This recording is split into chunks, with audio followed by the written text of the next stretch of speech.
તો નમસ્તે પશુપાલક મિત્રો. ઓલી કહેવત છે ને કે વાઘ આવ્યો પણ જ્યારે વાઘ વાડામાં આવે ત્યારે એને ખબર પડે કે વાઘ છે કે બચ્ચું શું છે. એવી રીતે પ્રજાપતિ સાહેબ મારા લિસ્ટમાં આવ્યા હતા 2 મહિના પહેલા મને કે તમે દેવાભાઈ એક એડ બનાવો ને આપણું મિનરલ એવું છે કે તમને 100% રિઝલ્ટ મળશે ને તમે એડ બનાવો. કીધું ના. કેમ કે એડ બનાવવાથી શું ફાયદો? હું તમારું માર્કેટિંગ કરું, આમ કરી નાખો ને તેમ ખવડાવવાથી આમ થાય ને તેમ. 3.5 વર્ષની મારી જોટી હતી. કુદરતી કો એઆઈ કર્મચારીની ભૂલ કો અમારી ભૂલ કો જે આવે એમ કહેતા હતા કે પાડે લઈ જાઓ. પાડે લઈ ગયા. એક કે તમે આને મિનરલ પાવડર ખવડાવજો ને વિકાસનું ખવડાવજો ને ઘણા બધા કીધા પણ કોઈ આપણને ફરક પડ્યો નતો. એટલે પોતાને મેં સીધું જ દાખલો આપી દીધો. કીધું આવો એક બાર હમારે મહેમાન બન કે દેખીએ આપકો ભી પતા ચલે ઓર ચલા. એવી રીતે એમના જે સાહેબ હવે તમે બોલી શકો છો કેમ કે તમને રિઝલ્ટ મળ્યું. તમને એક પશુપાલકોને જે મારા બનાસકાંઠાથી વાવથરાથી જોડાયેલા છે એમને હૈયે જવાનો તમને એક સંદેશ મળ્યો.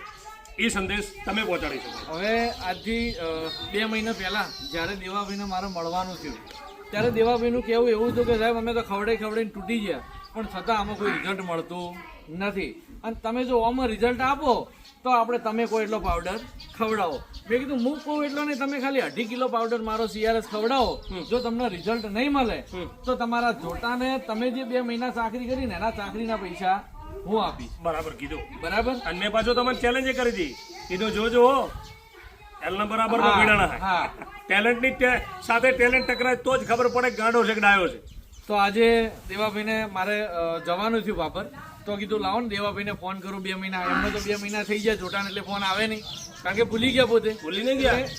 રિઝલ્ટ મળી ગયું એટલે મેં કીધું ઓળે આવશે ને ઓળી એડવર્ટી કરાવી એલા કરતા પણ તમારો ફોન આવ્યો એટલે જૂઠું તો મારાથી બોલાય નહીં. કીધું ભાઈ 2 મહિના થઈ ગયા, હું સંતોષ છું. મારો ભગવાન તમને તમારા પરિવારને સુખી રાખે અને આવનારા સમયમાં જે તમે લોકો શિકાર બની રહ્યા છો કેવો શિકાર? ગાભણ નથી થતી તમારી ભેંસના કે ગર્ભાશયમાં કમળને ઘણી બધી અસરો હોય છે ને તમે સારામાં સારું પશુ કે સારીમાં સારી શીંગડીવાળી પાડીઓ મફતના ભાવે એકબીજાને વેચી દેતા હો છો તમારી અંધશ્રદ્ધાના લીધે. એનો એક ઉદાહરણ પ્રજાપતિ સાહેબ તમે કહો.